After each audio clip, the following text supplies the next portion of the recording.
તો મિત્રો આજે આપણે 15મી ઓગસ્ટ વિશે સ્પીચ જોવાના છીએ તો ચાલો આપણો વિડિયો ચાલુ કરીએ। પણ એ પહેલા જો તમે આ ચેનલમાં નવા હોવ તો નીચે આપેલા લાલ બટનને દબાવી આ ચેનલને સબસ્ક્રાઇબ કરવાનું ભૂલતા નહીં। તો ચાલો આ વિડિયો ચાલુ કરીએ। સભામાં ઉપસ્થિત તમામ લોકોને મારા વંદન। આજે આપણે બધા દેશની આઝાદીની 78મી વર્ષગાંઠની ઉજવણી કરવા માટે આ સભામાં ભેગા થયા છીએ। આ દિવસ આપણા બધા માટે સૌથી ખાસ છે। આજના ભારતે આઝાદીના 77 વર્ષ પૂર્ણ કર્યા છે, જેને આખો દેશ આઝાદી કા અમૃત મહોત્સવ તરીકે ઉજવી રહ્યો છે।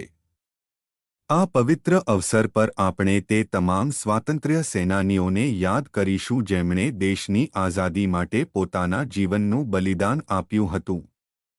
આ બલિદાનોને કારણે જ આપણને સેંકડો વર્ષો પછી બ્રિટિશ શાસનમાંથી આઝાદી મળી છે। મિત્રો, આજે આપણે જે ત્રિરંગાની છાયામાં ઊભા છીએ તે આપણને જીવન જીવવાની સાચી રીત શીખવે છે। આ ત્રિરંગાની સૌથી ઉપર દેખાતો કેસરી રંગ દેશની તાકાત અને સાહસનું પ્રતીક છે। મધ્યમાં સફેદ રંગ શાંતિ, સંવાદિતા અને તમામ ધર્મોનું સન્માન કરવાનું શીખવે છે।